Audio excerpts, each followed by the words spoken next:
చందమామ videos ఛానల్కి స్వాగతం అండి. మా కాలంలో ఆడపిల్లల పెళ్లి చూపులు ఎలా ఉండేవి అనే విషయం గురించి నిన్న వీడియోలో మాట్లాడుకున్నాం. అసలు ఆ కాలంలో పెళ్లి చూపుల రోజు అమ్మాయి అబ్బాయిని చూసే విధానం ఎలా ఉండేదంటే, తలుపు సందుల్లో నుండి కిటికీలో నుండి చూయించేవారు ముత్తైదువులు.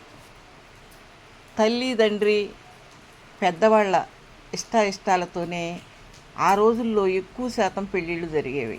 ఇదంతా ఎందుకు చెప్తున్నానంటే, ఆ పాతకాలం సంగతులు ఇప్పుడు ఎందుకు అని అనుకుంటారేమో. ఎందుకు చెప్తున్నానంటే, అసలు ఇప్పుడు అమ్మాయిలకి అప్పుడు అమ్మాయిలకి ఎంత తేడా ఉంది అనేది మీకు తెలియాలని చెప్తున్నాను అన్నమాట. అయితే ఎక్కువ శాతం పెద్దవాళ్ళ ఇష్టాలతోటి పెళ్ళిళ్ళు జరిగేవి. కాపురాల్లో ఎలాంటి ఒడిదుడుకులు వచ్చినా పెద్దవాళ్ళ సపోర్టు కొండంత అండ. కానీ ఇప్పుడు కొంతమంది అమ్మాయిలు, అందరూ కాదు, కొంతమంది చపల చిత్త మనస్తత్వాలు అన్నమాట, చంచల మనస్తత్వాలు కలిగిన కొంతమంది అమ్మాయిలు సిగ్గు, శరం, మానం, మర్యాద మంట కలిపి తల్లి తండ్రి విలువ గౌరవాన్ని గంగలో కలిపి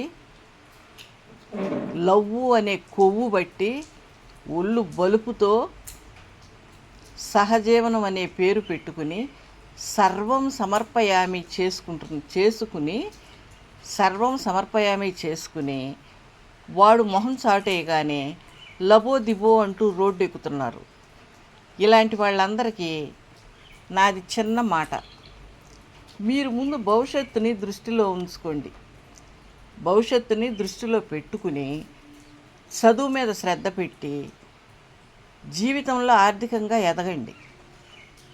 ఆ తరువాత మీరు ప్రేమలో ఉంటే తల్లి తండ్రిని ఒప్పించుకొని పెళ్లి చేసుకుని సంతోషంగా జీవితాన్ని సాగించండి.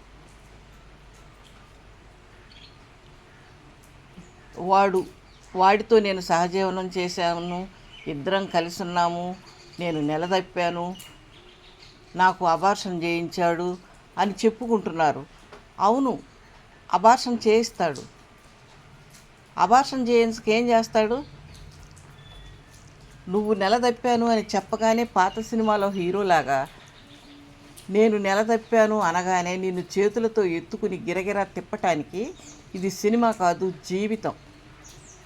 వాడు నీకు తాళి కట్టిన మొగుడు కాదు. వాడు ఎవరంటే చెప్పాలంటే చాలా పేర్లు ఉన్నాయి. అవన్నీ ఇప్పుడు ఎందుకు కానీ,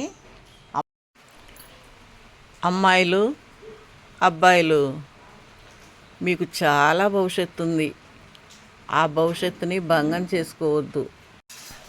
అమ్మాయిలు అబ్బాయిలు మీకు చాలా భవిష్యత్తు ఉంది. ఆ భవిష్యత్తుని భంగం చేసుకోవద్దు. మీ జీవితాలకి మీ బ్రతుకులకి బంగారు బాటలు పరుచుకోండి. సంతోషంగా జీవితాలను కొనసాగించండి. నా వీడియోస్ కనుక ఎవరినైనా సరే మిమ్మల్ని మనసు నొప్పిస్తే క్షమించండి.